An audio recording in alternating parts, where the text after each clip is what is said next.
Yes, Dope Shit Podcast, Hey, Season 7, Episode 18. wow. This is one hell of a disjointed season. Yes, it is. Yeah, we are back. It took a while, but we're back in here. And it's been a long year. I think we have basically made the executive decision that like after this season, we're just gonna do episodes and not call them seasons. So Yeah, makes it a lot easier. Does it make it yes. easier? Makes it something. I think it mentally removes like some Yeah. pressure, Like I think that's what it is. Becomes more free form and Yeah. willy nilly. That's Yeah. more my speed. We don't want to be constrained by numbers, Yes, labels. yes. Our harsh upbringing doing radio gave us way too much structure for podcasting. But yeah, so we're gonna get right into it. You know, we've been talking a little bit back and forth about this off show. And I'm surprised that this has never come up on the show before. Yeah. Also, I should say, before I even get into it, we have started putting these on YouTube. It's at the Uncommon Records YouTube page. So if you're listening and want to see visuals, sometimes like when I edit the video, I will edit it a little bit differently. So there'll be a little bit of different audio in there, a little bonus information if you're listening Hey. on there. So head over, subscribe to the channel. If you're watching me right now saying that, then thanks. And if you've Yeah. found this without knowing there's a podcast, go over to Spotify or Apple Music or whatever and subscribe to the audio version of the podcast. Yeah. And also subscribe to this channel if you just found it. So this is the Dope Shit Podcast. And now, all that's done, all that's said, we can get into it. We've been talking a little bit off show about something that we have never talked about in all 7 seasons and 18 episodes until now, that I'm really surprised we haven't. Not that it's incredibly important to us, but it's just a relevant thing that is everywhere, is the mashups. Yeah. um i I'll say what started this, like, is to me is the most negative use of a mashup that I've probably ever seen. Um, as everyone knows, MF Doom passed away, and I saw I guess it was a band camp, and it was a mashup of Dilla beats and Doom lyrics. So the person didn't make, as far as I know, the person did not make the beats. Obviously, did not know Doom, Mhm. but and it was a free download, but it was also something that you could get as part of like a subscription. So there were ways to pay this person on Mhm. Bandcamp. And I don't. It was a while ago. I don't really want to know, and I don't know who it was. But to me, that shit is violating. Um, Mhm. on several levels. First of all, both of these guys are no longer with us. One of them just Mhm. passed away, or at least the notice of him passing away just happened like less than 2 months ago, Mhm. or less than 3 months ago. And the idea that people would pay money for that is Yeah. really strange to me. Um, and not realize that that's sort of a violation of both of those guys. Um, and also musically, it's just not, you're not doing anything. Yeah. Anybody can do that. You just happen to be the first person to do it. Like anyone with like live, like Ableton Live, or like um any other like modern program can like do the pitch shifting, and it literally takes like 5 minutes. Like it's not anything Mhm. to write home about. So did you hear about that? Did you see it? Yeah, yeah, I saw that. I didn't listen to it though. Because I kind of think that shit is played out. The whole like I'm gonna take one artist and then I'm gonna take another artist and I'm gonna, stick them all together. It's kind of boring, and especially in this case, it seemed really opportunistic. So Yeah. I try not to give too much attention to that kind of bullshit. Um, Yeah, I mean, I didn't listen to it either. I mean, I probably hit play just to see, like, wait, is this just this? And like, and it was just that. It was, it was literally just Dilla beats from like Donuts with like Doom lyrics that were randomly put together. And Yeah. I mean, look, if you want to do that on YouTube and stream it just for fun, I mean, I guess, Yeah. but to actually put that in a medium where you could sell it, or at least make some money from it, I just don't. Even Yeah. putting it on YouTube, like eventually it could become monetized if it blew up or something. But like, I don't. I mean, I guess from the other part of it, I don't see like the creative. Like, you're supposed to be doing things, in life. Like you're supposed to be trying. Like is that? I don't know how much more I could boil this shit down, like, and simplify it. But like, life is about trying. Like, to me, that screams of not trying. Yeah. Like, it's not remixes. You Yeah. know, the opportunistic part, like, yeah, I mean, you could put together a bunch of like remixes of Doom tracks right now and put it up and hope that people like your beats. That's opportunistic, Yeah. but you're at least still making the beats. Yeah. Like there's levels to the fuckery. Um, Yeah, I've always found that kind of annoying too. Is like sort of people like showcasing beats by putting other like famous acapellas on top of it. Because for one, like I see a lot of the same like tracks being used for acapellas, and for another, I feel like I don't know. I just rather hear like a beat tape. Like I sort of get it, but also it's become like so played out at this point that like I don't even need that shit. And especially with like Doom, like I feel like Doom's been like remixed and mashed up by so many yeah, people at this point. yeah. Um, Shout out to MF Borat. What? Do you know who MF Borat is? I do. no, I know him no. really well. He's actually a Oh, close friend, and he was like oh. on the low did that. So I'll tell you who that was after. I don't think Do he's I know revealed MF himself. Borat? Not personally, but you'll know who Okay. I'm talking about. I've done a lot of music with him. So You'll reveal the mask after. yes, I will reveal the mascot. But you're talking about like, you know, you're talking about like MF Borat as a project was done like in 2009. Hmm. And I've Yeah. done some remixes, like I've done some stuff like where I've taken vocals and done beats and shit, but I've never like made a project out of it or tried to make my Yeah. name with it. Like I have the Death Grips remixes that I did up on the Hmm. Bandcamp for free, and Right. I remixed the beats, two of them. That's all it is. It's a single, and Hmm. then I rapped on one of them Yeah. at the end and did some shit, and like it was cool. People seemed to like it, but like Yeah. I was just a big fan at the time, and like also like I was younger at the time. I wasn't Yeah. young, but I was younger, Hmm. and I had like, I don't know, just excitement about doing that kind of shit then. Like, whereas I probably Yeah. wouldn't now. Like these days, I'd Yeah. be like, yeah, no, I'm gonna make my own shit because I feel Yeah. better about myself, I guess. But like, there's a come up to be had with doing remixes for known people Hmm. if it comes from the right place, you Yeah. know. Um, but I also think that's different than a mashup, Yeah. and I've never done a mashup, and I'll turn the hands of the clock back for a long way. Is like Mhm. the origins of mashups, as you probably know, being a DJ. Yeah. When I was DJing, you would take an acapella and then you would Hmm. take an instrumental and you'd put them on turntables, Hmm. like with real vinyl records, and you Yeah. would like use your 16 stripe fucking you know um BPM adjuster or tempo adjuster Hmm.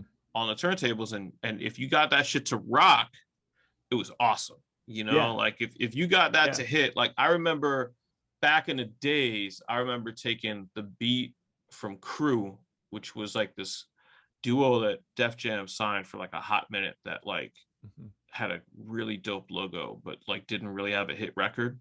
Hmm. But they had this one joint, I forgot what it was called. I don't even remember. And I put the Redman and K Solo shit over it. And I used to do that all the time. And I used to love doing that. And Yeah. that was kind of the only one that I could do. Um, and I would try to put things over like the paper thin beat and like, you know, just DJing shit, you know what I mean? And Yeah. like, and then it just like when people got computers, it just morphed Yeah. into a different thing. And I guess it would be, you know, to cover mashups and not mention like the Gray album, Hmm. you know, would be a disservice to mashups, I guess. But like that kind of is what Well, started the craze, because Danger Mouse, you know, became known off of that, first of all, but yeah. also became like, I mean, that guy's one of the largest, like most influential producers in all of music right now, whether you are a fan of his or not. Like, Yeah. he's incredibly, you know, he's produced for, you know, superstars, you know, Hmm. rock bands and shit, Yeah. and also done like on the way up a lot of underground stuff. Like he produced a record with Yeah. Prince Poe and with Gemini the Gifted One, and Oh man. obviously with Doom. Yeah. But you know, he has a very interesting career, but he's such an Yeah. anomaly of people that make mashups, you know. Yeah. Though I don't like necessarily view that record as like a strictly mashup record, because it's not like he was like flipping the Beatles songs, like he was making beats Right. out of them. You know, he wasn't just like taking it, like he wasn't just like really even just like looping certain segments. He was chopping, you know. Yeah. That was like, and that was like you know, around that time, like that happened because when Jay-Z dropped the Black album, he also dropped the acapellas basically as a challenge for people to like make their own versions. And there were a ton of other like Black album remix mashup bullshit that just like was very derivative. Like there was like a Metallica one, there was Yeah, like, I remember that and they too. were just like some others, and they were just all like really boring and shit. And that's sort of like, you know, Yeah, I like, remember being into, this is going back now, but I remember when they did I forgot this guy's name.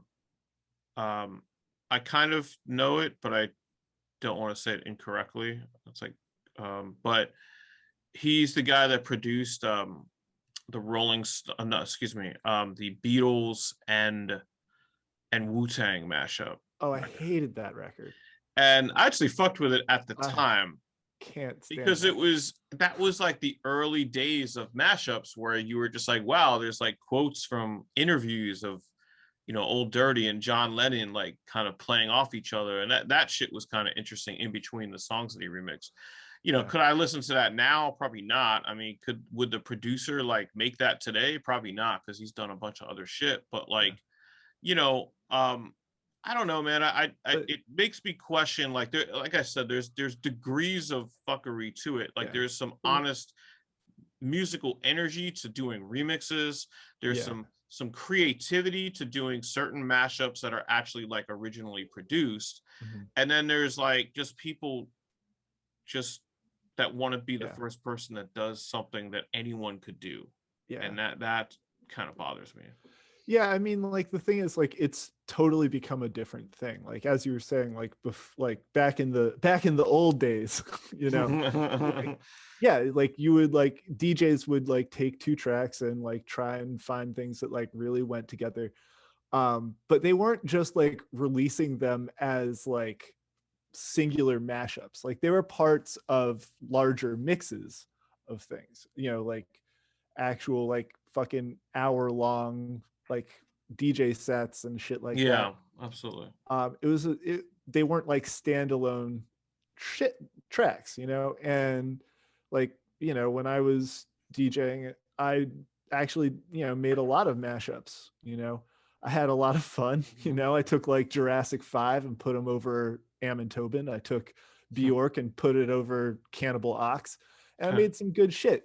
But all of that was part of like a larger thing. It wasn't like this is it, and it all blended into other shit. And you know, the point wasn't just like, here are these two songs that shouldn't go together but they do, and blah blah blah. And it was like, no, like I'm making like one solid like cohesive flowing thing, you know. It was Yeah. like, hey, look, I'm a DJ. but but yeah, and but there was something different about it when it was like, you know, fucking turntables and shit. And once people started being able to do that in like just regular ass DAWs and shit, like it sort of lost a lot of the, I guess, like, I don't know. Also, like, how the It was less fuck did he? special. Yeah, it is less special, and it's also it takes less skill Mm-hmm. to do it. And what I was gonna Oh say is yeah. like, how the fuck do these people still manage to have the shit be off beat? Like when you can literally Yeah. just adjust the two tempos to match, Yeah. and if you have any kind of ear, certain beats are never gonna match with certain vocals, Mm-hmm. even if it seems like a good idea in your head. Like maybe that's not gonna work. Don't put that one out. Yeah. But other than that, there's no reason to ever have them not be on beat. But yet, I do Yeah. hear ones that are on beat, off beat, Yeah. and not in a good way. And I've come across one of them that I liked that was a straight up mashup, not produced, that I thought was interesting was on YouTube. There's an Inspect the Deck album floating around, and so the legend is, it's not even an urban legend because it's a real thing that happened, that Inspect the Deck's first album was basically produced. It wasn't recorded, but it was produced by RZA Mm-hmm. during the height of you know RZA's rise. Like during the time when he did Liquid Swords and Cupid Links and Takao and Mm-hmm. 36 and Iron Man. And Deck was going to be one of those dudes in that first wave. Mm-hmm. And some of us that are fans of Wu-Tang, including members of Wu-Tang actually, think that Deck is like ridiculously underrated, and that, Yeah. and so the lore around Deck is not just the fact that he has like the best verse on all their biggest hits, but the lore is that, had he gotten that record out, you know, the world would see Deck differently today. Mm-hmm. That's all kind of what it Definitely. is, I agree with that. and I agree with that too. And so the legend is that RZA had a flood or something like that, and all the floppies of the original beats got destroyed, and then RZA got kind of taken off into the stratosphere of the record business, and none of those guys really had time anymore to kind of work together collectively the way they did for those first records and give each other cameos. And Dex record just sat, like, Mm-hmm. and he eventually had to produce it himself for the most part, and that's what Uncontrolled Substance is. I say all that to say there is a really cool mashup of Deck verses from throughout his career, over RZA beats, Right. and a lot of like to form new songs. And a lot of the RZA beats that are on there are like they're RZA beats, but they're like, some of them are known, some of them you'll know when you hear them, but some of them are like just that they dug and found RZA beats from that era that were like remixes for such and such, or like for like this Wu affiliate member, and like took the instrumentals because they weren't like super familiar where you're gonna remember and want to hear the original vocals, whoever it was. Mm-hmm. So it was really well done. I don't remember the name of it, but if you search for it on YouTube, I'm sure you'll find it. I remember exactly when I got sick of mashups, and that was the rise of girl talk. Hmm. I fucking, and like this sort of goes contrary to what I said earlier uh about like long like mashups and larger pieces. Um but like I hated girl talk. It was all just like popular shit mashed up with popular shit with very little thought, and it just sort of felt like mashups for the sake of mashups to like appease the masses. It didn't have like the kind of like digging quality of like a DJ set, because I feel like most DJ sets, like most like recorded ones that I listened to, like were like pulling shit that like only they had. Like they were like people with like white label shits and fucking yeah, it was like a bunch of shit that I hadn't heard. And then girl talk came along and it was just like all pop songs like all at once. And people flip their shit over it, and I just couldn't fucking stand it to save my life. And the thing about it was that was he would like I heard it and it's like he's not doing this live. You know, he's taking these sound files and splicing them together, and there's like not really a lot of creativity going on. And uh and it's sort of like it was like this guy can't do this live, you know, like this isn't a guy who's like doing something that takes a lot of like talent or prowess or fucking anything, you know. It didn't feel like he was actually working, you know. Yeah, I mean, then it becomes like you're just like a fan of a really good editor, Yeah, you know. And like I'm not familiar with Girl Talk at all, actually. I've heard the okay. name, but I don't know anything about it. Um, but that being said, like what you're describing sounds like, you know, just really being a huge fan of expert audio editing, you know, like not of like But like actually bad. like fun musicality, you know. Yeah, I mean, I don't know, I just fucking like the thing about it for me is like there wasn't anything that felt special about it. It was just like a fucking it was like a set of like now that's what I call music Right. CDs all playing at once to Yeah, I me. mean, I went to a wedding back when you could still do those things. But I went to a wedding in it was probably like late 2018, I think it was. I think it was 2018. But the entire wedding was mashups. The That sounds whole awful. wedding, like it was the worst music. And I've been to a wedding with only a jazz band outside in the middle of summer, and that was not a fun wedding either, by any means. But and I love jazz, but wedding jazz outside in the summer, dude. But I go to this wedding and you know, it is all like dooch, dooch, dooch, dooch, like that kind of shit the entire time, like no reluctance, like not like an hour of that, but like 4 hours of that Jesus. steady drum. So I'm fucking drunk. I start fucking hammering. This is when I discovered what I thought that I invented this drink, but I later discovered that this is called the Godfather. And the Godfather is half Jameson and half Amaretto. And I pounded, I mean, nothing else, just the two liquors with ice. And I pounded these fucking things. Like it was crazy. I remember going to the bar and like you know, Jameson's like the original like Irish whiskey.